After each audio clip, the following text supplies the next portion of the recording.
Lord spake unto Joshua the son of Nun, Moses the minister, saying, Moses my servant is dead. Now therefore arise, go over this Jordan, thou and all this people, unto the land which I do give to them, even to the children of Israel. Every place that the sole of your foot shall tread upon, that have I given unto you, as I said unto Moses, from the wilderness and this Lebanon, even unto this great river, the river Euphrates, all the land of the Hittites, and unto the great sea toward the going down of the sun shall be your coast. There shall not any man be able to stand before thee all the days of thy life. As I was with Moses, so I will be with thee. I will not fail thee nor forsake thee. Be strong and of good courage, for unto this people shalt thou divide for an inheritance the land which I swear unto their fathers to give them. Only be thou strong and very courageous, that thou mayest observe to do according to all the law which Moses my servant commanded thee. Turn not from it to the right hand or to the left, that thou mayest prosper whithersoever thou goest. This book of the law shall not depart out of thy mouth, but thou shalt meditate therein day and night, that thou mayest observe to do according to all that is written therein. For then thou shalt make thy way prosperous, and then thou shalt have good success. Let's look at verse 2, where we're going to pull our topic from. Moses, my servant, is dead.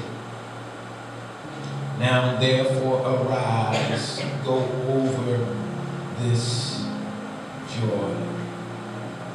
Look at the person next to you and tell them, say, go for it. Tell them again, tell them go loud. Tell them, say, go for it. Go for it. Tell them, say, it's time to go now. It's time to go now. It's time to go now. Over the last few weeks, this month of January, we've been getting our minds right. We've been dealing with stewardship. And then last week we dealt with the topic, I want what's mine. Anybody want what's theirs? I want what's mine. I don't want what nobody else has. I want what's for me. And so today, now that we've gotten our minds right and we've gotten our thoughts together, it's time that we stop talking about it and start being about it. It's easy to say I'm going to do something and never do it. It's easy to make all of these great proclamations and declarations that you're going to do stuff and then never get around to doing it. We have the tendency to procrastinate. I'm going to go back to that. We have the tendency to set out great plans and great things and then never do nothing with it. And so on this week, my wife and I, we've just been making it our business to take care of some business. Sometimes you got to make it your business to take care of business, because you could just continue to put stuff off, and it could be something that's going to bless you, but because you keep putting it off, it just never happens. And I told her this week, listen, we live good, but this ain't the last level we supposed to live on. I wish I could get somebody to talk back to me. We doing all right, but this ain't the last place that we should stop at. And so it's time for us to go. I invented a product some years ago, probably about 12 years ago. I invented a product, received a patent on it, everything. And so a friend of mine just out of nowhere sent me a message the other day and said, what are you doing with this product? You got a patent on it, you paid all of this money for it, and now you're doing nothing with it. And so when he said that to me, it kind of made me mad, but it also kind of made me see that somebody is looking for me to produce something that they know is in me, and I'm sitting back being lazy and not producing. And so I made up my mind. I said, it's time for me to go now. Anything that God has given for me to do, y'all real quiet today, anything that God has given for me to do, I'm not going to sit down and wait any longer. Sometimes we're waiting for somebody to help us get somewhere, when all we really need to do is get up and make a move for ourselves. Look at your neighbors, tell them it's time for me to make a move. I've been in this condition and in this place far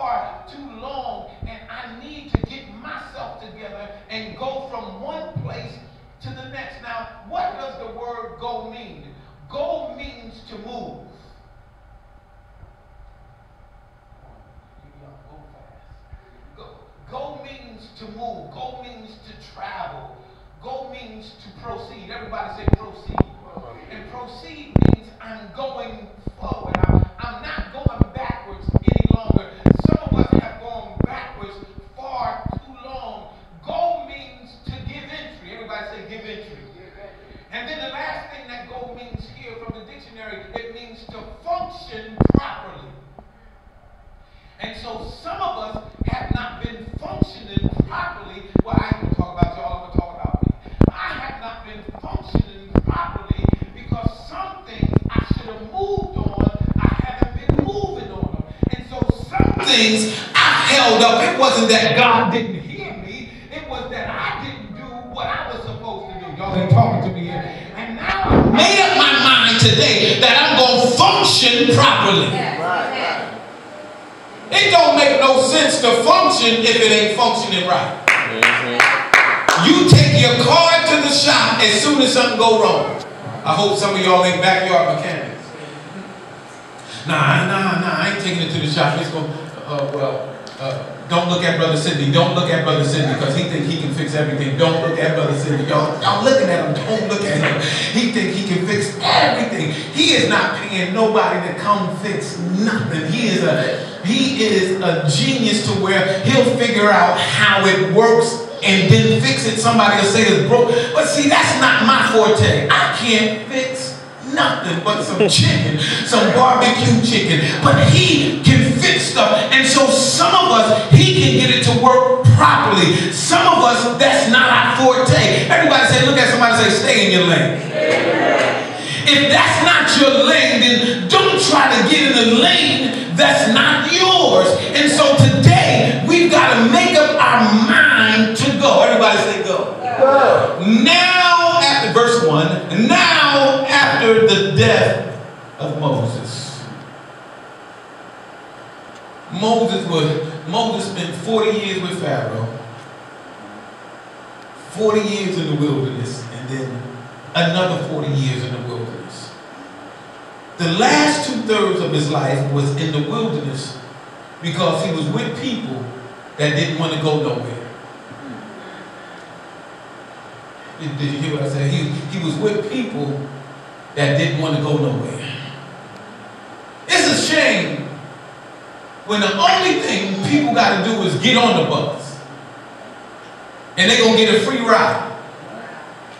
And they too lazy, Preach Simpson, to get on the bus on time. And so they delay you. Oh God, I'm going to preach here. They delay you from getting to where you're supposed to go because they don't want to go nowhere. Am I doing all right? Am I doing all right? They don't want to go, and so they stop you from going. You trying to get there on time. Y'all know, especially in our household, we can tell somebody, look, I'm going to be there at 9:45 to pick you up. 9:45, preach it. 9:45, you get there and they stick the one finger out the door. Y'all had somebody do that to you. They stick the one finger out the door, and that means, wait a minute, you knew I was coming the whole time. Why wasn't you prepared to go? Come on, Reverend. Maybe they really didn't want to go. Because if you knew I came to take you from one place in your life to the next place in your life, you will be ready ahead of time. Yes. You need to make sure that anybody you're going to put time into, anybody you thinking about doing business with, anybody you thinking about being in a relationship with is prepared to go to the next level. Because I'm tired, y'all ain't talking to me here. I'm tired of being on this same level. And if you're not ready to go, you're delaying me from getting where I'm trying to get to. Am I doing all right? Yes, sir. So now, after the death of Moses, the servant of the Lord, it came to pass that the Lord spake unto Joshua, son of Nun. He spake unto Joshua. That means he charged Joshua.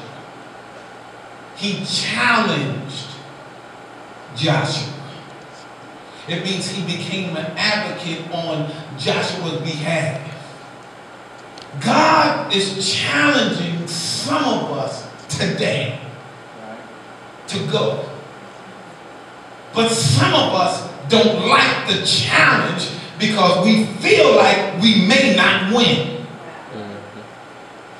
But why would God put you in a fight for you to lose? If he's your father, he's not going to set you up to fail.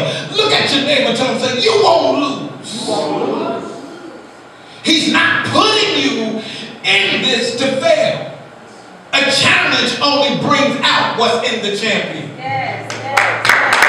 Oh God, you can't be the champion without a challenger. Somebody is always coming after the champion because he holds something that somebody else desires. And so I don't mind going through the fight because I know I'm not going to lose. And so the Lord spake unto Joshua. He challenged Joshua. Joshua, I want you to do something that even the people that came before you couldn't do. God is putting some of us in positions to do stuff that nobody that came before us did. And so we trying to figure out, well, who's going to teach us? How we going to do this? He's not going to send you without giving you the instructions. You just have to receive the instructions. And so Moses ministered. I'm still in verse 1. Moses ministered means that Joshua did all Moses' little stuff. Joshua didn't have a big title.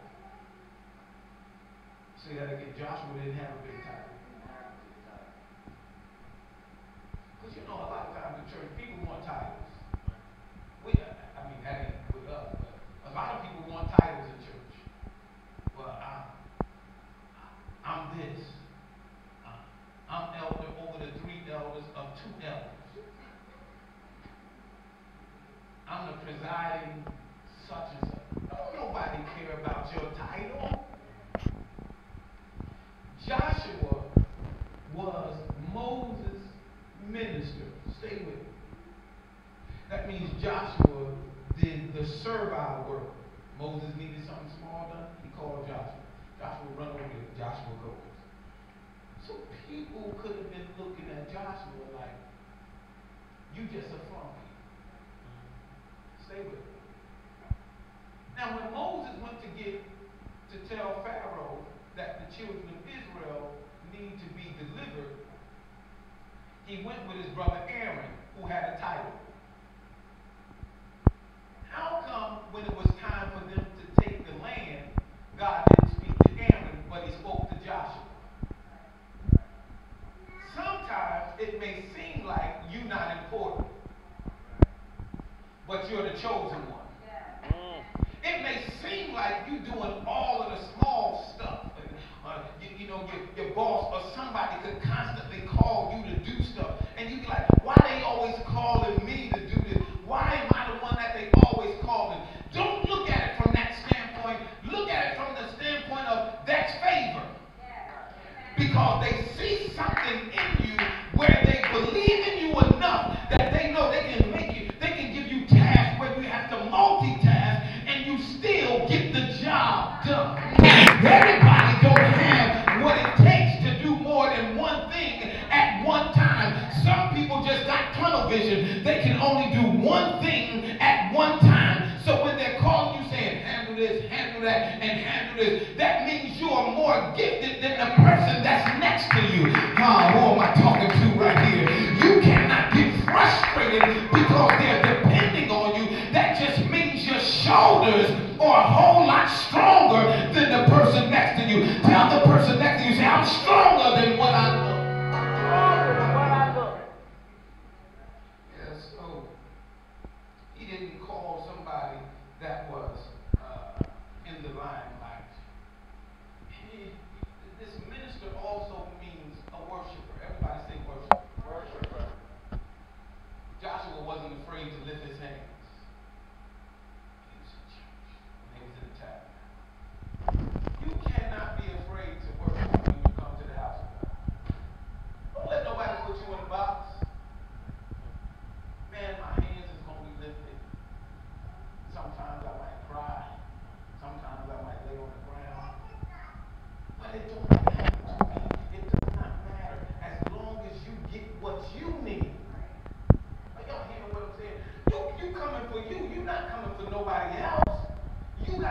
what you need. It don't make sense to go to the gas station to get gas, pull your car in, and then don't put no gas in it. Pull up at the gas station. I'm your friend. You pull up at the gas station. Stop. Sit here. Act like you still in love. And don't put no gas in. And then go back and run out of gas because you won't need it. When you come into the house of God, get everything you need. So you don't leave and go back on E. And then during the week, you about to get out. I don't know if I'm gonna make it this week, man. This week. You know why it's tough? Because you didn't fill up. You gotta come in and say, bump you, I'm going for myself. Any of y'all ever been to the club in here? Oh. Okay, come on now, don't do me like that. Don't make me look like I'm the only one who went to the club. You ever been to the club and your jam came on? Your song came on, like everybody sitting down. And your song come on, you like, man, forget y'all. You'll be out on the floor by yourself. I don't know if y'all did it like me. I would be out there by myself, breaking a full sweat. Them broke shoes in the club, just going off. I broke a heel completely off a pair of my boots dancing. And then the rest of the night with the heel off. I had one heel on and one heel off. I thought, oh, watch this. Stop that. I didn't care about nobody else. I was trying to get what I need. You gotta take that same attitude when you come in God's house. Forget y'all. I'm about to do me right now. I'm about to praise him because he's been good to me. You may know some of my story, but you don't know all of my story. And every Sunday and every day when I wake up and I see the sun shining, or I see it raining, or I see it snowing, or I see it doing whatever it is, I just gotta go on. Listen, I can't help myself. I just gotta give him praise because I've been in some places where I shouldn't have made it out of. I know I ain't the only one. You done been in some situations that should have took you out, but some kind of way you made it out. And some people you know are still in there. So I used to party. That's where I met my wife. I'll tell you all that story at a later date. Met her in the club. She was a bad girl. I know she looks saved right now, but Lord, when I tell you all this story, God did a miracle with that one right there. I know y'all thinking I'm the worst one. That's just normally how people normally think, that I'm the worst one, but she was worse than me. And none of y'all believe that. That's what's sad. None of y'all in the room believe that. None of y'all believe that. Y'all like, nah, we don't believe that. She was worse than me. All right, let's go back to the text. He says, look at the text. It says, verse 2. Moses, my servant, is dead.